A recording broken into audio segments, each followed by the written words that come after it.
Jadi intinya Bapak Ibu sekalian, tentu aku tanya, maka iyo ngabange harap juga ya begini. Kebanyakan ulama mengatakan haram, tapi sebagian juga ada yang mengatakan tidak haram. Angka mengatakan haram yang mengabangi nasabah tamir riba, angka dua maka dia mengabangi dana haram nasabah tidak masuk dalam kategori riba. Maka dia mengaku tidak ada magelok, ini menibawa kontrol. Maka dia belum mahu mengabangi aja. Maka dapat roka malaya anak sabab kamu memang pahala. Kenapa mengabangi itu? Ada yang mengatakan tidak masuk dalam kategori riba karena orang yang meminjam uang atau memberikan uangnya kepada bank itu tujuannya bukan untuk konsumtif.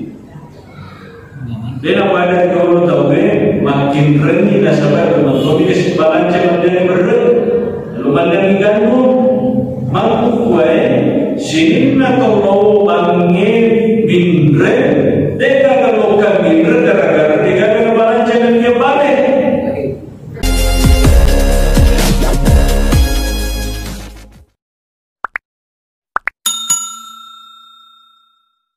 Alhamdulillah wa syukurillah.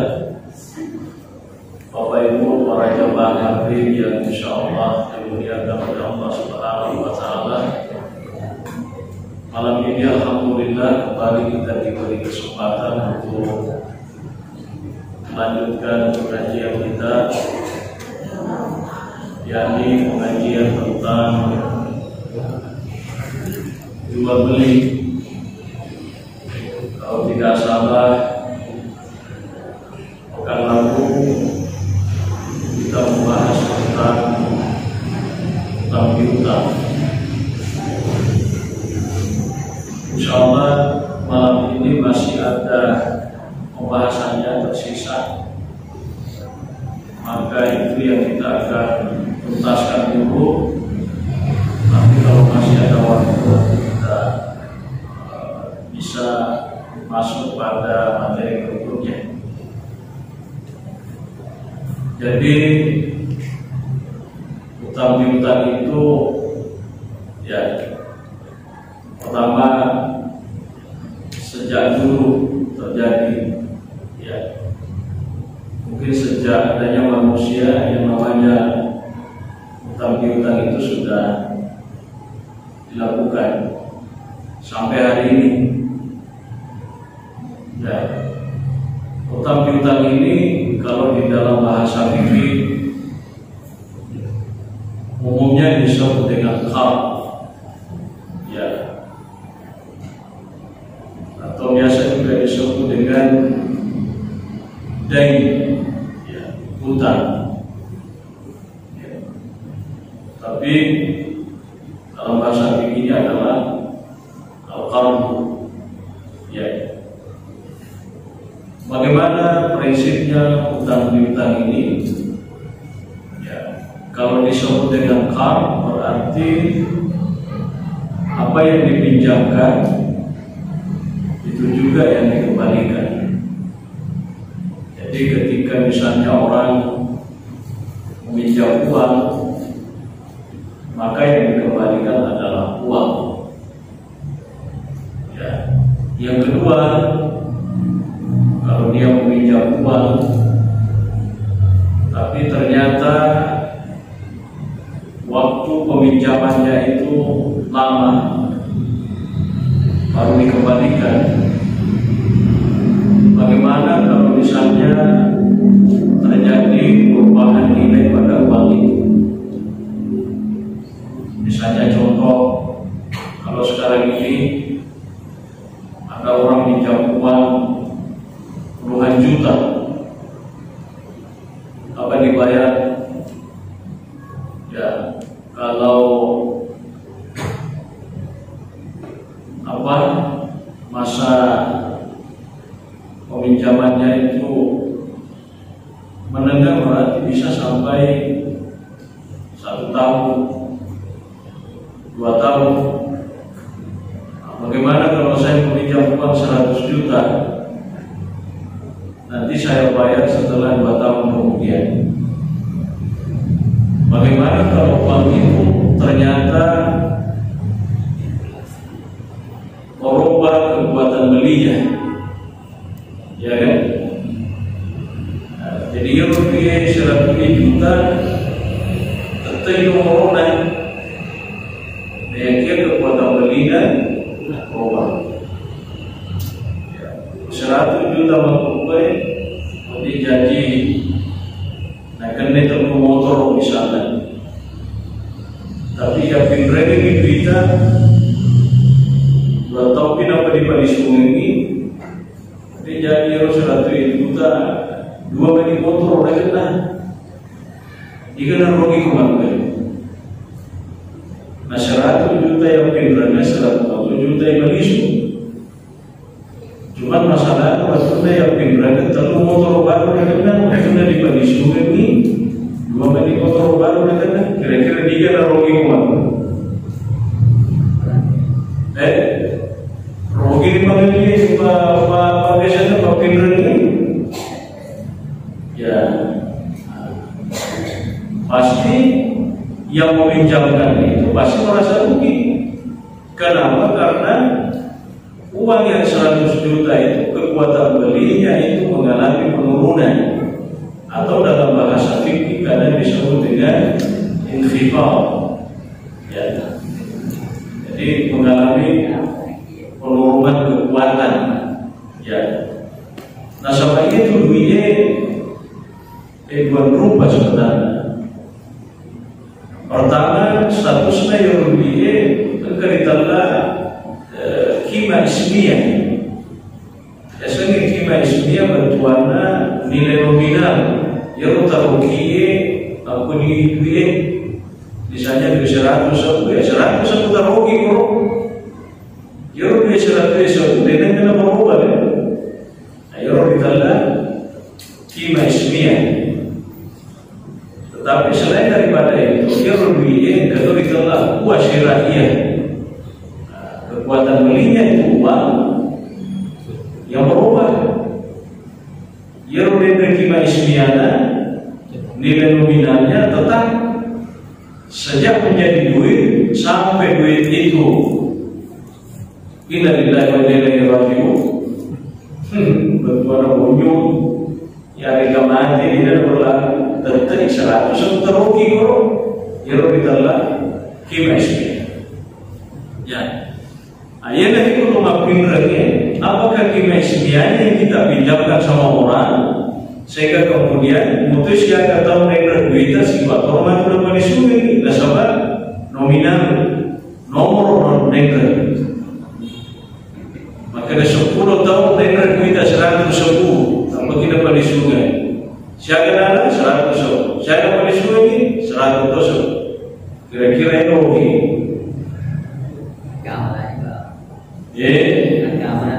Ya, makaman akan tahu. Error dalam obat itu masih bola. Tasirah itu dia pindah nasi kuning. Kali pindah tu, kalau di badai tu, pokoknya masih pak. Dia mampu pak. Tasopul di nasi kuning seperti tasopul. Error surat dia masalah ya. Jadi ia berbunyi, dia berubah tapi ia berubah kekuatan belinya atau disebut dalam bahasa bahasa fikih dengan istilah wasyirahiyahnya, kekuatan belinya.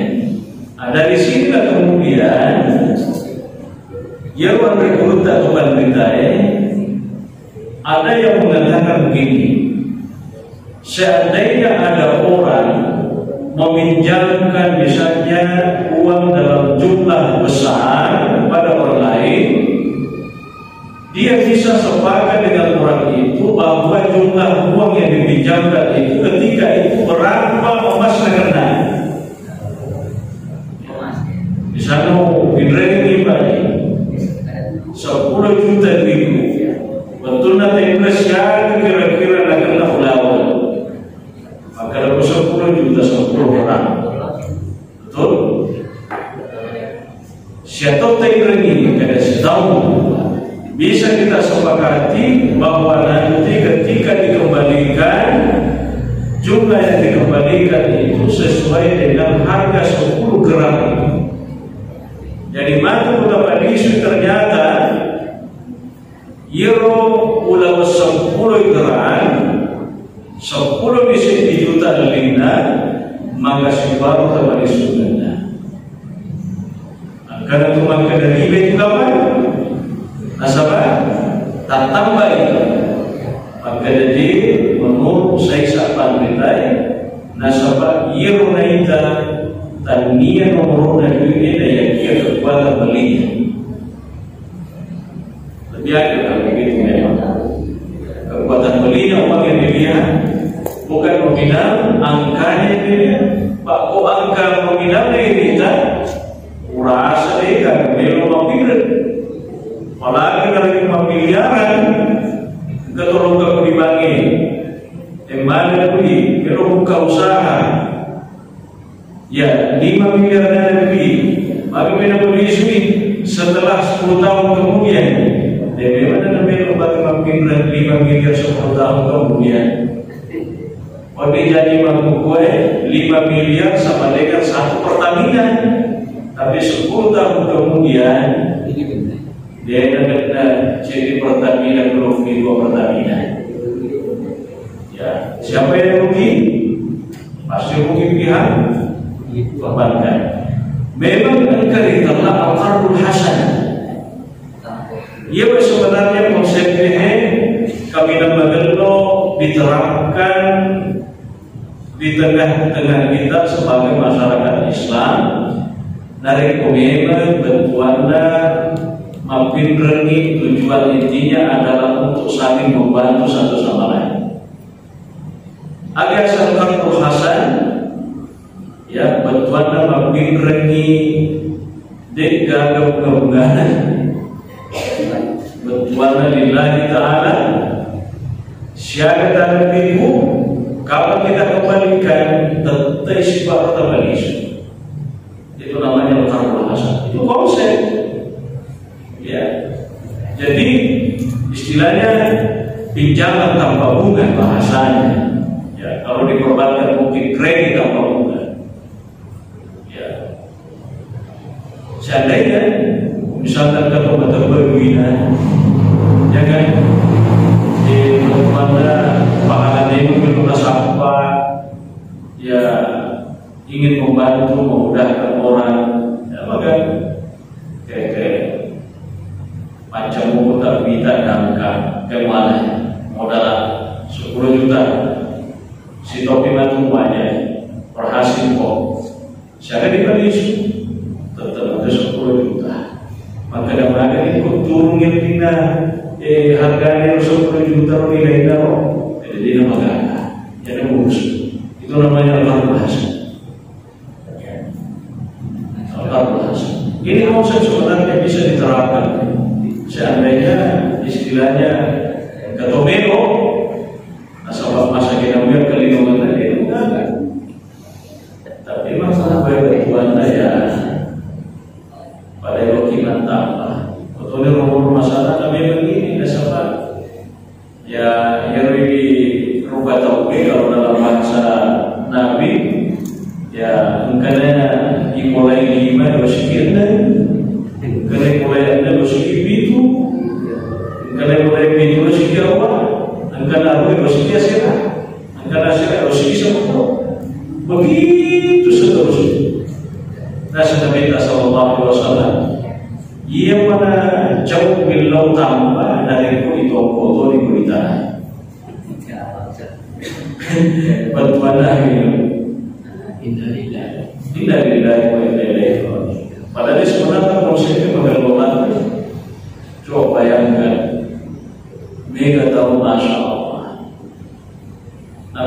Iro orang Nero Nandre Nasabah pada 7 turunan dia campur. Ini orang punya peluang untuk istilahnya tadi itu memberikan pinjaman atau bunga atau disebut dengan qardul hasan. Ya, ini macam cari daripada ilmu kuat. Oleh ini ditujukan, ya. Tapi itu konsep sebenarnya konsep. Ya, jika dari Mustafa itu ini dimulai, ya, oleh dimulai. Jadi hero pinjam memangkah hadisnya bukan sebenarnya hadis, tapi itu kaidah ya yang mengatakan kullu syai'in jarra naf'an fa huwa riba. Segala sesuatu yang mendatangkan manfaat, ya, segala bentuk pinjaman yang mendatangkan manfaat, ya, artinya manfaat yang lebih dari yang dipinjam itu katanya adalah riba. Tapi sekali lagi dia konsepnya maka dan kesehatan kita terutama memulai kalau kita meminjamkan uang dalam bentuk uang bisa saja di awal kita sepakati bahwa ibu tengrenge akan dari 5 gram emas dari kos seandainya ubalan cair. Tapi nasa belum tengrenge maka ada tengrenge maka kota Balisu siaga lina ulau 5 gram emas si kuatola kota Balisu tadi.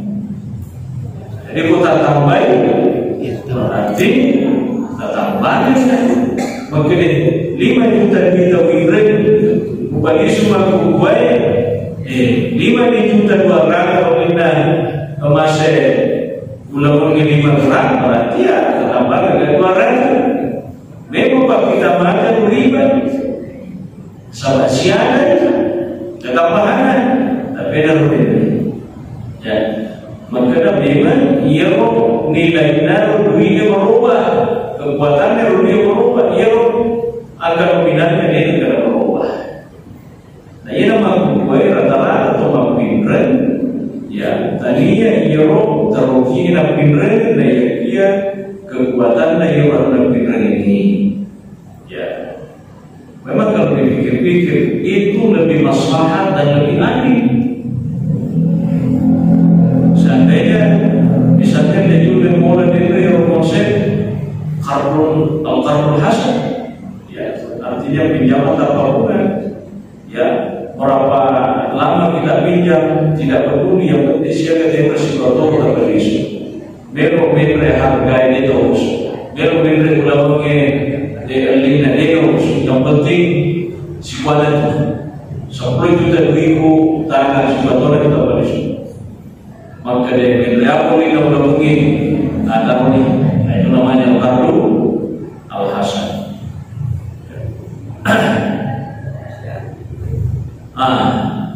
Ini konsep kita kembalikan bagaimana kalau misalnya dalam konteks sekarang kita memberikan uang kita itu kepada bank misalnya ya mantangi uang ini. Aku ini menjadi masalah sebenarnya. Jadi kurang dikirampe dalam pengajian kita sebelumnya bahwa tidak ada ulama satupun sejak dulu sampai hari ini yang mengatakan bahwa riba itu haram. Tidak. Semua ulama kita sepakat bahwa riba itu adalah haram. Ya, berdasarkan ayat-ayat Al-Quran, ya kan? Ya, dan hadis-hadis Nabi. Halallahu bai'ah wa harrama riba. Ya, ada hadis yang lain tentang zahabi. Apa itu? Az-zahabu bil-zahabi wasnan bi wasnin wal wariqu bil wariqi wasnan bi wasnin dan seterusnya. Ya, jadi intinya kalau emas dengan emas ya harus timbangannya sama-sama. Perak juga begitu. riba, dan harus cash sama dengan cash. Tidak boleh hari ini saya kasih emasku, besok saya ambil emasnya. Tidak boleh. Sekalipun timbangannya sama, tidak boleh. Harus ya dan biadin, harus serah terima. Talai, walai, barang-barang. Ya. Nah, kita kembali ke konsep bagaimana kita kalau misalnya ada orang dia simpan uangnya di bank. Nah, apakah nanti bunga yang diambil setiap bulan dari uang yang disimpannya itu dikategorikan sebagai riba atau tidak? Nah, sebelum kita melihat bagaimana penjelasannya para ulama tentang bunga bank, yang pertama mengatakan begini, orang yang menyetorkan uangnya di bank itu, apakah penyetoran itu dalam arti dia meminjamkan uangnya itu ke bank?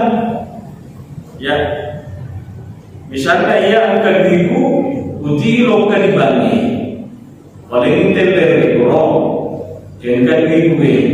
Apakah saya ini ketika menyerahkan uang saya itu sama dengan saya meminjamkan uang saya ini ke bank? Wapin rezeki, ya, wapin rezeki ro, narik wapin rezeki berarti itu masuk dalam dunia utang piutang atau disebut dengan qard. Jadi siapa ini teorinya si batorna berisu. Nah, begitu. Ya mereka mengadakan angkat ribu paling telernya panggil kayak ini uang saya 10 juta tolong diinvestasikan. Ya, baik, kami akan menerima uang Bapak dengan tujuan untuk diinvestasikan. Begini mempunyai masalah dan macam lagi. Narik ko seandainya dari pertama ia mungkin remi kubangi berarti kan hard siaga mesti sipator bisu maka kada saya sabar berita upana lebih riba ni ia rohani berita riba karena pun bukan pinjaman bahwa riba semua bentuk pinjaman yang menghasilkan tambahan itu disebut riba. Tetapi dari pemakai ada duit gue 10 juta, tolong pihak bank menginvestasikan uang saya. Investasikan, karena tahu belok dan ketiga kemudahan, kalau kami berapa di bank, kebetulan tahu di provider. Nak ibadi di madangkan, pasti kan ada keuntungan. Ia udah kembali di bank, nasabah imrani ke keuntungan, lalu keuntungan dari sesa bank, nasabah itu udah lebih store dari tola sesa itu investasi istismar namanya. Menurut ulama konteks sekarang itu kalau dia adalah investasi bunganya itu tidak masuk dalam kategori riba. Dengan taman nasab riba nasabah irbiye iputarai. Dia menurut istilah malampo dengan kedo ya tidak mengalami pengembangan atau dalam bahasa fikih disebut nama. Makanya itu biasa tuh. Ya bagi biasa mungkin kita perlu kilo mana ya. Digabung karena mungkin bagi bisa betul isu. Manakah apa betul isu dari bunga itu keluar? Akhirnya tidak ada uang miskin. Mana ketika mana mungkin kita nah mana gitu. Mana melipat apa ya apa usaha ya kan ada yang berusaha mikro ada makro ya begitu Nah, aku di rumah takif na dengre istilahnya yogi taruh di bangi investasi kan di pindah di bangi. Ulama sekarang itu sebagian mengatakan kalau uang yang dipinjamkan yang disimpan seseorang di bank itu dalam bentuk investasi, maka tidak mengapa dia mengambil keuntungan dari bank. Jadi bulan-bulan tak tambahin akan tak tambahin tak tambahin bina. Ini konsep udara Pak. Ya, konsep udara Pak. Ya sering udara Pak, dan kita tahu malah sidangkan macam dangkan dengan udara angkat total dengan oleh dangkan madodo ni tapi negatifnya maka dia baca ini kita bedakan apa ubani nasabadika udara tak ya nak yang muda lagi ni kali malam dia 10 juta dangkan no dangkan ni perjanjian nareko untuk membantu misalnya 10 juta ilalana tasiri gue dibagi dua ya dibagi dua ada 500 nasabah itu si macam pada tulus yang 500 nasabah yang punya duit jadi tenaga ya dikutusi itu namanya udara Pak. Ya cuma memang konsep udara itu bentuannya sering udara jadi ini modal tahu tidak pakai dangkan ya dibagi keuntungannya sesuai dengan perjanjian pakai dari 50-50 jadi kalau misalnya 100 atau 10 keuntungannya dalam 1000 berarti tadi 50 tak 10 kalau pakai di membre kita tambah keuntungan ini nasabah membre dan pakai dari 10 juta dan 1000 keuntungan ini 500 tak 10 maka depan jalan-jalan orang ini selama 1 minggu ini kita tidak ada keuntungan ya sudah dia gagal untung ya itu gagal untung ya artinya ini masuk modal lagi masuk tenaga ya masuk modal lagi baru ya maka ini merugi ini mempermasalahan merugi ya. Kalau uang itu mengalami kerugian, maka dilihat dulu apa penyebabnya bisa rugi. Maka dia yang modal macam apa memang carana berarti rugimu rugi naro alena sunde. Ya, maka dia itu 10 juta. Ya, dan lihat di barang.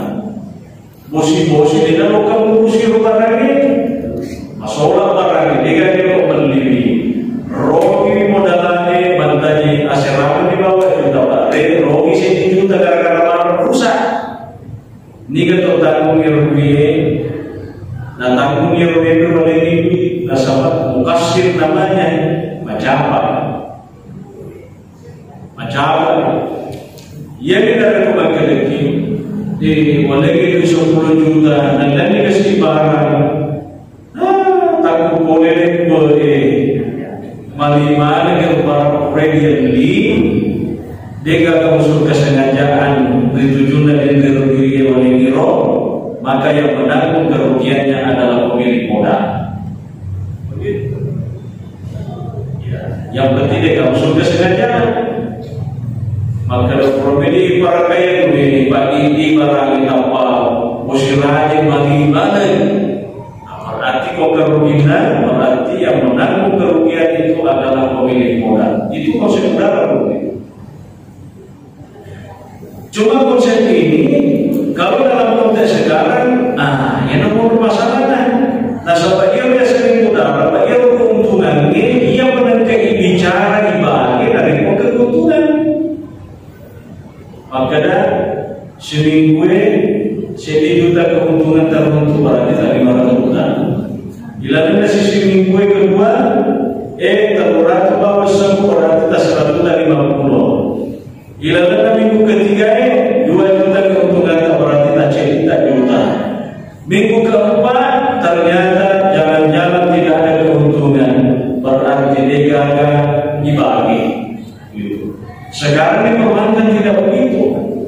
Walaupun dikurangi, mandasnya berapa persen saya dapat dalam perbulan. Beda kan konsep udaranya? Beda. Cuma persoalannya ada sebagian ulama mengatakan begini. Justru ia rasa melakukan penting. Ia rasa penting melakukan terutama dari misalnya ia robange disuruh investasikan di kita mesti berdasarkan memang di maka ada siapa persen mereka ilalang tasibulenge. Misalnya obat tangan itu 50 juta. Siapa kira-kira persen dapat dasarnya bangke oleh darinya ilalang tasibulenge. Siapa persen? 0,25. Taruhlah misalnya 0,25%. Matata iro. Koni monroy beda persentase pada dia mudah ramai. Nah sampai mudah ramai kau dikagak keuntungan berarti dikagak bagi. Kau mega keuntungan betul-betul bagi. Kau cek keuntungan ya ceknya tidak apa-apa. Apakah ini tidak riba? Kenapa? Karena sudah ditetapkan dia tetap mendapat 2,5% setiap bulan.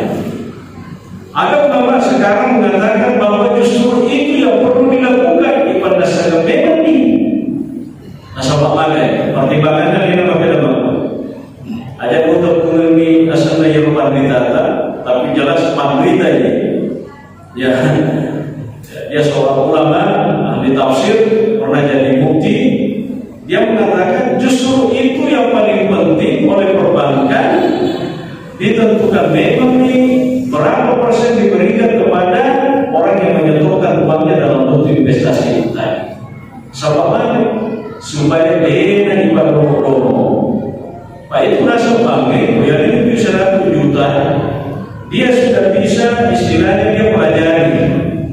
Maka dari 100 juta kalau dikelola dalam sebulan itu minimal sekali dia bisa memberikan keuntungan sekian. Jadi nolak agak istilahnya kalau diperbankan bukan pasti ada istilah kalau dalam bahasa fikih itu dirasa jadwal ya. Jadi ada analisis apa istilahnya itu analisis keuntungan ya, dikira-kirakan bahwa uang 100 juta kalau dipakai dagang dalam sebulan pasti akan menghasilkan paling sedikit sekian. Pasti ahli-ahli ekonomi dia sudah tahu itu.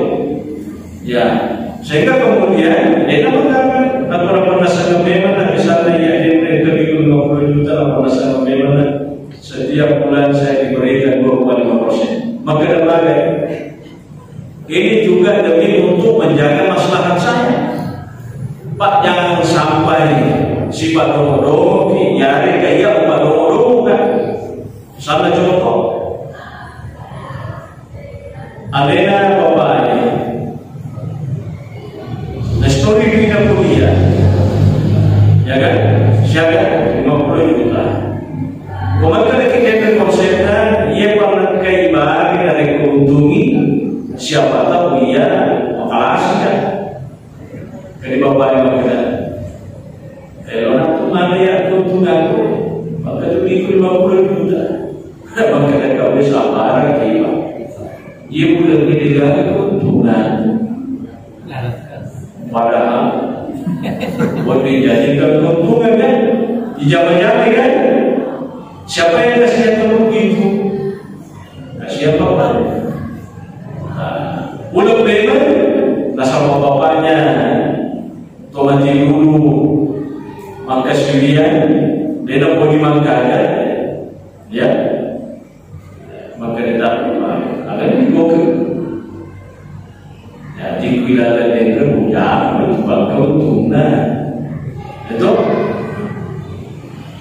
bulan kemudian datang lagi barangkali kabar keuntungan dia pada kamu bulan depan maka alhamdulillah pak kalau untungnya tapi tipis 200 pada 2 juta pada bodoh sih pada bodoh.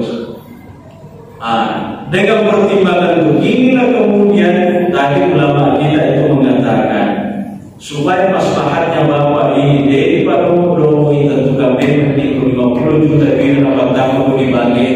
Pasti orang bank ahli di dalam mengelola keuangan, dia bisa memprediksikan bahwa 50 juta dibagi berdagang dalam sebulan tidak akan pernah kurang, minimal setiap untungnya lebih dari 25%. Asal kode potensi pada orang betul. Ketemu tuh teman baru kesabaran ibadah, pada si jalan-jalan sih, jalan-jalan ternyata salat tapi makanya jalan-jalan.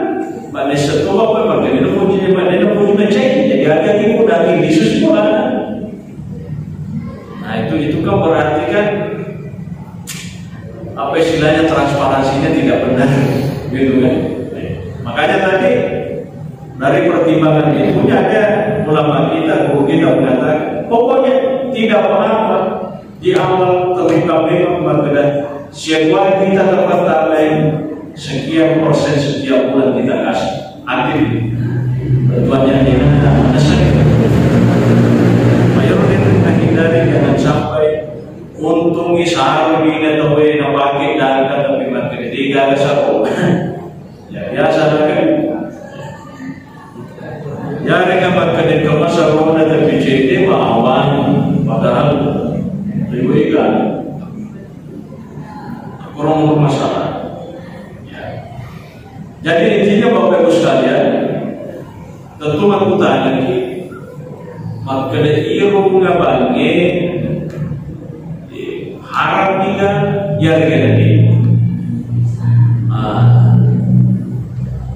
Banyak ulama mengatakan haram, tapi sebagian juga ada yang mengatakan tidak haram. Angka mengkata haram yang mengabagi nasabah tamir riba, angka itu mengkata ia mengabagi dana haram nasabah tidak masuk dalam kategori riba. Maka rekomend itu tidak mengelok, ini bagi bawah kontrol. Maka dari dulu malam kembali aja, maka dapat lokal malah ya anak sabab kamu memang parah. Kenapa mengapa itu ada yang mengatakan tidak masuk dalam kategori riba? Karena orang yang meminjam uang atau memberikan uangnya kepada bank itu tujuannya bukan untuk konsumtif. Dan pada kalau tahu makin rendah nasabah berbentuk kesimbangan jangan dari berrendah lalu mandang ganggu mampu kue sini atau mau bangin bindre deka kalau kan bindre gara-gara deka kebalan jangan dia balik deka lokal ikan balik maka dapat lokal mana bisa 10 juta lokal mana di balik pada sisi kebalannya jadi benar yang memiliki balik sifat tidak ada. Tapi maka depan kebetulan saya ada usaha cuma butuh modal tambahan. Ini buktinya ini tidak. Oh, nanti kemarin. Berarti dunia pinjam meminjam dalam dunia perbankan itu tujuannya bukan untuk konsumtif, bukan untuk gimana keperluan sehari-hari, tapi untuk dikembangkan, jadikan sebagai modal usaha. Dan pada dulu makin bertemu, ya makin bertemu dulu. Tujuannya pada masa Nabi masuk kami, bukan tujuannya untuk dagang, tapi memang tujuannya karena mau gimana? Tidak pada waktu makin bertemu. Apa roh penjelasan? Itulah penjelasan terkait dengan masalah bunga bank. Ya memang ya ini masih kontroversi terkait dengan masalah bunga bank. Tapi sekali lagi ternyata bunga bank ya sampai hari ini masih diperdebatkan haram-haramnya oleh para ulama. Yang inti kesimpulannya ada yang mengharamkan dan ada yang membolehkan. Ya. Kesimpulannya kalau begitu ini menimbawan nomornya. Macam ni kita mencuci ye, Bismillah, boleh mencuci Bismillah. Maka dari itu Tuhan dosa boleh cuci insyaallah itu Tuhan dosa. Kembali ye cuci insyaallah itu Tuhan dosa. Tapi maka dari kuiwa cuci, dia boleh mati rumah tangga, jangan dia cuci. Dia mati rumah, dia kira-kira boleh mati rumah tangga cuci, atas sesuatu kita kok. Macam ini kulit turun lima kilo pada merasa ki. Saya kira jelas Allah masalahnya insyaallah. Ini deteriasi. Ya, insyaallah kalau panjang umur nanti kita lanjutkan lagi pembahasan mengenai masalah muamalah. Allahu a'lam. Al-Fatihah.